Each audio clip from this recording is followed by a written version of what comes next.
오늘은 요엘서 2장 말씀입니다. 1절 말씀 읽도록 하겠습니다. 시온에서 나팔이 불며 거룩한 산에서 경고의 소리를 질러 이 땅 주민들로 다 떨게 할지니 이는 여호와의 날이 이르게 됨이니라. 이제 임박하였으니 2절 곧 어둡고 캄캄한 날이요 짙은 구름이 덮인 날이라 새벽빛이 한 산꼭대기에 덮인 것과 같으니 이는 많고 강한 백성이 이르렀음이라. 이와 같이 옛날에도 없었고 이후에도 대대 없으리로다. 아멘. 요에서 2장 1절 2절에서 여호와의 날에 대한 이야기를 분명히 언급하고 있습니다. 하나님의 심판의 날, 그 여호와의 날이 임할 것이다 라고 얘기합니다. 여호와의 날이 임하게 될 것이다. 그 여호와의 날은 이스라엘 백성들 하나님께 심판받는 날, 유다를 심판하기 위해서 하나님께서 이방 군대를 사용하실 것이다. 그 이방 군대는 누군가? 그 당시에 아람 국가 정도이다라고 생각합니다. 왜냐하면 당시는 아직 아수르나 또 바벨론이나 이런 나라들이 아주 막강하지 않았기 때문입니다. 당시에는 약한 나라들, 바로 아수르와 바벨론 예외에 아랍 나라가 하나님의 그 지팡이 역할, 이스라엘을 징계하는 역할을 했을 것이다 생각합니다. 3절 보시면 불이 그들의 앞을 사르며 불같이 그들의 뒤를 태우니 그들의 예전 땅은 에돔 동산 같았으나 그들의 나중의 땅은 황폐한 들 같으니 그것을 피한 자가 없도다. 아멘. 그래서 하나님의 그 심판의 날을 누구도 피하지 못할 것이다 라고 말씀하십니다. 하나님께서는 그 택한 백성들에 대한 그 심판을 반드시 행할 것인데, 그러면 무엇으로 그 심판을 행할 것이냐? 바로 메뚜기의 재앙에 대한 예언이 나옵니다. 4절에 보시면 그 심판하는 그 메뚜기는 마치 말 같고 달리는 기병 같다. 5절에 보시면 그들이 산꼭대기에서 뛰는 소리는 병고 소리 같고 불꽃이 건물을 사리는 소리와 같고 강한 군사가 줄을 버리고 싸우는 것 같다라고 말합니다. 그 메뚜기의 심판 그럴 것이다. 이방 군대가 그렇게 그들에게 달려오게 될 것이다. 6절에서도 계속 나옵니다. 그 앞에서 백성들이 질리고 무리의 낯빛이 하얘졌도다. 그들이 용사같이 달리며 무사같이 성을 기어오르며 각자 자기의 길로 나아가되 그 줄을 이탈하지 아니하며 피차에 부딪히지 아니하며 각기 자기의 길로 나아가며 무기를 돌파하고 나아가나 상하지 아니하며 성중에 뛰어들어가며 성 위에 달리며 집에 기어오르며 도둑같이 창으로 들어가니 이렇게 말씀하십니다. 하나님께서 선택하신 그 이방의 나라는 하나님의 심판의 도구로 분명히 쓰임 받고 있는데, 그 심판의 도구로 사용하는 그 메뚜기의 모습처럼 메뚜기 군대를 하나님이 지휘하신다. 하나님이 다스리신다. 자, 그러면 이 상황에서 누가 견딜 수 있을까요? 11절은 이렇게 말합니다. 여호와께서 그의 군대 앞에서 소리를 지르시고 그의 진영은 심히 크고 그의 명령을 행하는 자는 강하니 여호와의 날이 크고 심히 두렵도다. 당한 자가 누구냐라고 얘기합니다. 누가 당할 수 있겠느냐? 이런 메뚜기 때가 나타나서 모든 것을 다 먹어버릴 것입니다. 훈련받은 자처럼 정말 질서정연하게 전진해서, 그리고 예루살렘 성을 완전히 성 안으로 들어가게 될 것입니다. 성벽을 뛰어넘고 건물을 기어오르면서 집 안으로 들어가게 될 것입니다. 전진할 때 땅이 진동하고 그리고 온 하늘이 새카맣게 덮일 것입니다.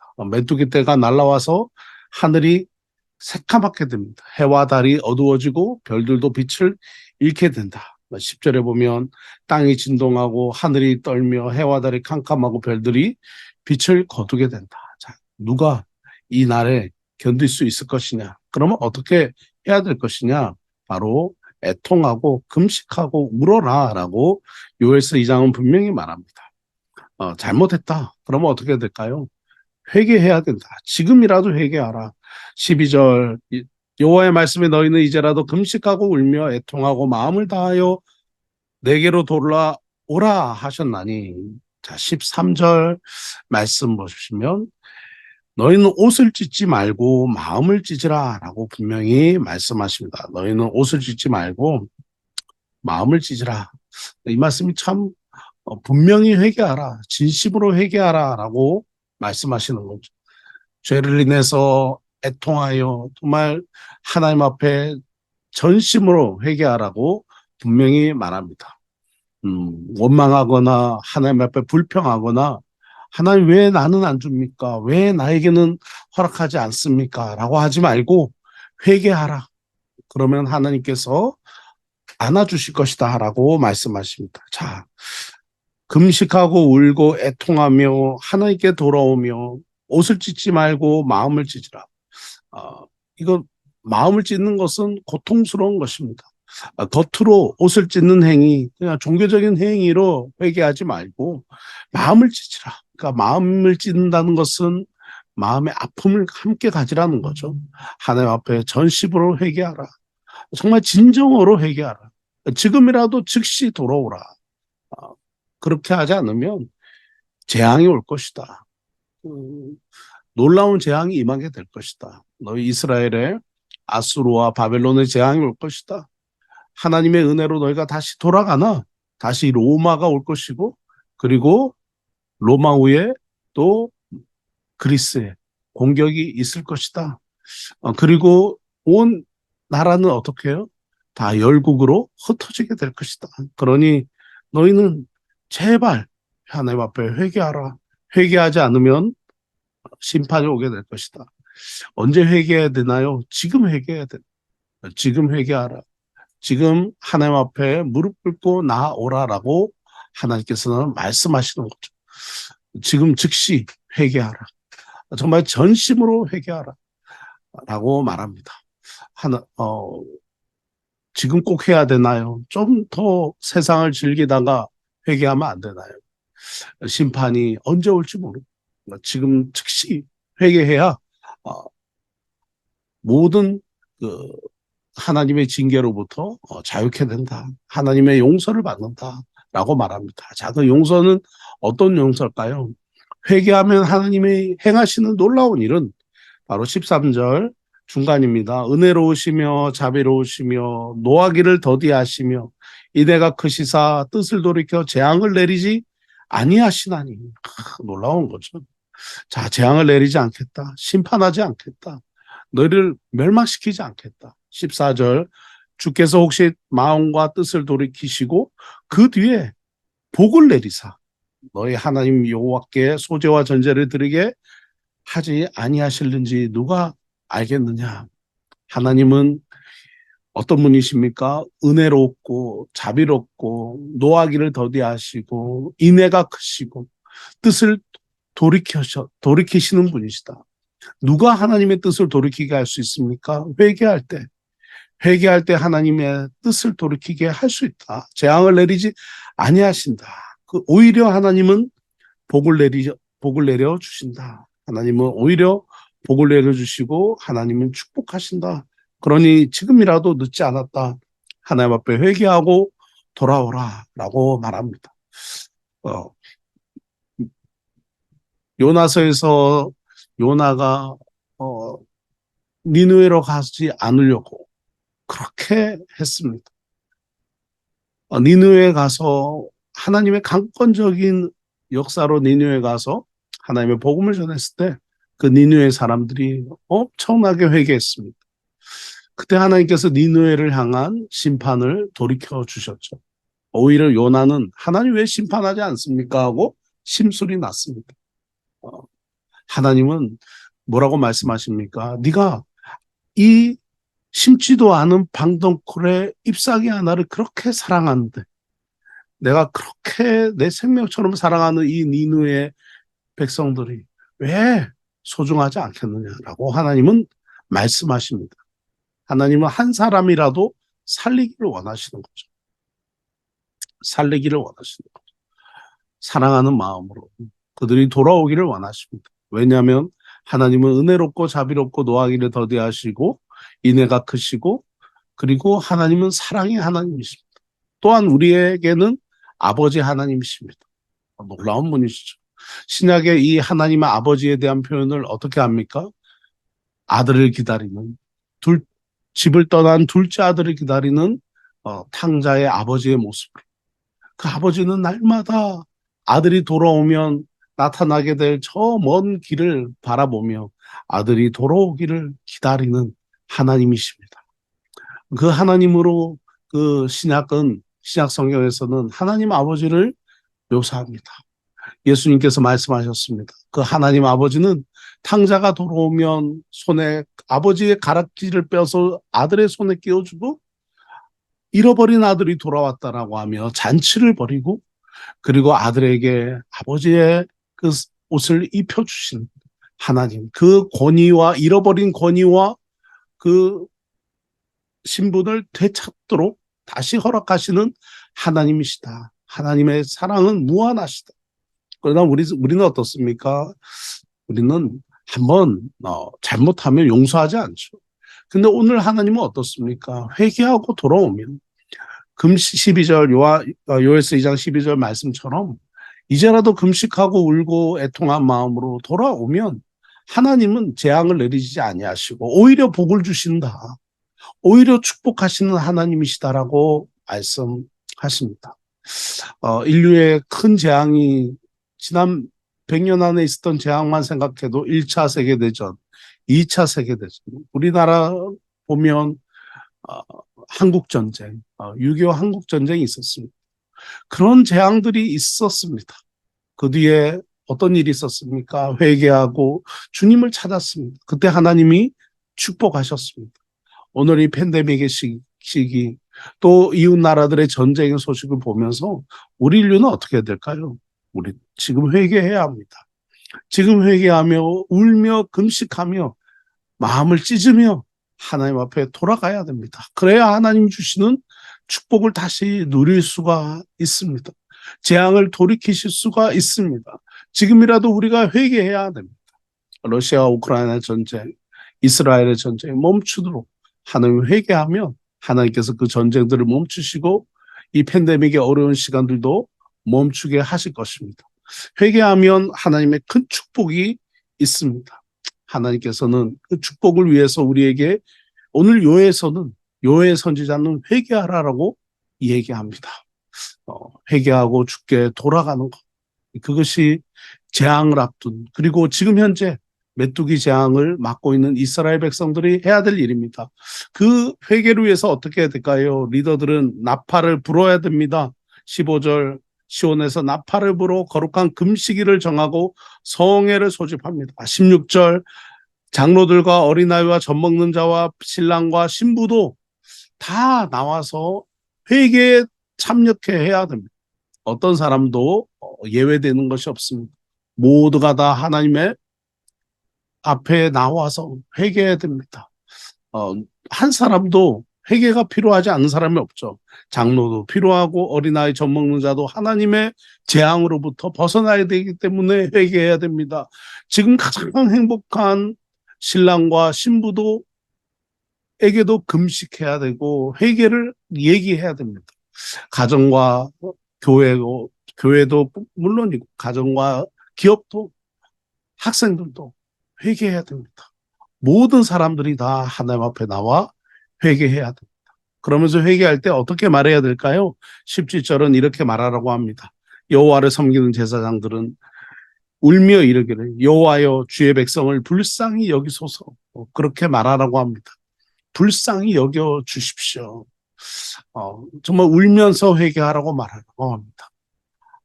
그래서 이방 백성들이 하나님을 없다 하면서 하나님을 마치 하나님 택한 백성들을 비난하는 것에 대해서 어떻게 하라고 말합니까? 하나님 앞에 이방 백성들에게서 멸시당하지 않도록 해달라고 기도하라라고 분명히 말합니다. 기도해야 됩니다.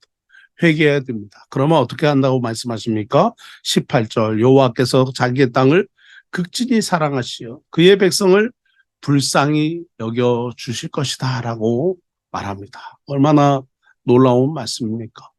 어, 백성과 제사장들, 신랑과 신부가 옷을 찢고 어, 정말 어린아이와 젖먹이가 옷을 또 마음을 찢어서 회개하는 그때 하나님 불쌍히 여겨주십시오 하는 그때 하나님께서 하나님 용서해 주십시오라고 하는 회개하는 그때 하나님이 자기의 땅을 극진히 사랑하시고 그 백성을 불쌍히 여겨주시고 여호와께서 그들에게 응답하여 이르기를 내가 너희에게 곡식과 새 포도주와 기름을 주리니 너희가 이로 말미암아 흡족하리라. 내가 다시는 너희가 나라들 가운데서 욕을 당하지 않게 하겠다라고 말씀하시면서 20절에 북쪽 군대를 모든 이방 군대를 멀리 떠나게 하겠다. 그 뒤에 보내던 동해로 그 뒤에 부대는 소해로 들어갈 것이다라고 말씀하시면서 땅이여 두려워하지 말라. 21절 기뻐하며 즐거워하라. 여호와께서 큰 일을 행하셨습니다라고 얘기합니다. 이제 요엘 선지자는 하나님 앞에 회개한 후에 일어날 놀라운 축복을 얘기합니다. 들짐승도 두려워하지 말고 풀에 싹이 나며 나무가 열매를 맺으며 무화과 나무와 포도나무가 힘을 내는 놀라운 일이 일어나게 될 것이다. 23절 시온의 자녀들아 너희는 너희 하나님 여호와로 말미암아 기뻐하며 즐거워해라. 그가 너희를 위하여 비를 내리시되 이른 비를 너희에게 적당히 주시리니 이른 비와 늦은 비가 내정과 같을 것이다. 마당에는 밀이 가득하고 독에는 새 포도주와 기름이 넘칠 것이다. 그렇게 말씀합니다. 농사를 짓는데 없어서는 안 되는 그 비를 그 늦은 비는 봄에 3월, 4월에 그리고 이른 비는 10월, 11월에 파종할 때 내리고 그리고 늦은 비는 5월 달에 수확하기 전에 한 번 더 내리는 비입니다. 이스라엘에게 없어서는 안 되는 반드시 필요한 수확을 위해서 필요한 그 비가 하나님이 내려주시겠다. 너희에게 놀라운 축복을 다시 내가 허락하겠다. 그러면 그 메뚜기의 재앙은 어떻게 될까요? 25절에 내가 전에 너희에게 보낸 큰 군대 곧 메뚜기와 느치와 홍충과 팥중이는 그들이 먹은 횟수대로 너희에게 다시 내가 돌려주겠다. 내가 너희에게 다시 주겠다라고 갚아주겠다라고 말씀하십니다. 마치 욥이 자기의 10명의 자녀들을 잃고 그리고 많은 재산들을 모든 것을 다 잃고 이제 아내만 남았었던 그 상황처럼 그러나 하나님이 다시 축복해 주실 때는 모든 것을 다 갑절로 주셨던 것처럼 자녀는 10명을 주셨죠. 그러나 하나님께서 그의 재산은 2배로 더 주셨던 것처럼 갚아주겠다라고 말씀하십니다. 그러면서 26절에 너희는 먹되 풍족히 먹고 아까 1장에서는 어떤 말씀이 있었습니까? 먹어도 먹은 것 같지 않고 뭐 아무리 먹어도 배고프고 가져도 가질 것 같지 않은 허전함이 있었지만 26절에 너희는 먹되 풍족히 먹어라. 너희는 하나님의 여호와의 이름을 찬송하라. 그렇게 말합니다. 그런즉 내가 이스라엘 가운데 있어 너희 하나님의 여호와가 되고 다른 이가 없는 줄을 너희가 알 것이다 라고 말씀하십니다. 그러면서 놀라운 선언을 하십니다. 28절 그 후에 내가 내 영을 만민에게 부어주리니 너희 자녀들이 장래일을 말할 것이며 너희 늙은이는 꿈을 꾸며 너희 젊은이는 이상을 볼 것이며 그때 내가 또 내 영을 남종과 여종에게 부어줄 것이다 라고 말씀하십니다. 여기에 만민으로 번역되는 이 콜바사라고 하는 히브리어 단어는 모든 육체를 말하는 것입니다. 모든 육체. 내가 이 땅에 있는 모든 육체에게 내 영을 부어주면 자녀들이 장래일, 늙은이가 꿈을, 젊은이가 환상을 볼 것이다 라고 말합니다. 이 장래일 예언하는 일이죠. 꿈과 환상 같은 의미죠. 같은 뜻을 비슷한 표현으로 이야기하는 것입니다. 즉 무엇입니까? 하나님의 그 소망, 하나님의 역사, 그 일이 어떻게 일어날 것인지 하나님은 성령을 부어주시겠다. 그 성령은 초대교회의 사도행전의 초대교회 베드로의 설교 이후에 마가의 다락방에 내렸습니다. 그리고 그 하나님의 역사는 그 성령을 받은 자들은 하나님의 복음을 전하기 위해서 온 땅으로 흩어졌습니다. 그리고 교회가 시작되었습니다. 오늘도 하나님은 우리에게 성령을 부으십니다. 성령을 경험한 사람들은 변화됩니다. 성령의 능력을 맛본 사람들은 하나님의 복음을 온 땅에 전하게 됩니다. 자, 마지막 절 보면 32절, 누구든지 여호와의 이름을 부르는 자는 구원을 얻을 것이다. 그 성령을 받은 자로들로 하여금 하나님의 이름을 부르게 합니다. 주님의 이름을 부르게 합니다. 그 자들은 구원을 얻을 것이고, 여기에 피할 자가 있고 남은 자가 있고 여호와의 부름을 받은 자가 있을 것이다 라고 말씀하십니다. 오늘도 하나님은 우리로 하여금 회개하라, 그리고 성령을 받으라, 그리고 복음을 전하라, 그리고 주님의 이름을 부르라라고 말씀하십니다. 오늘 그날이 되기를, 축복된 성도님들 되기를 주님의 이름으로 축원합니다.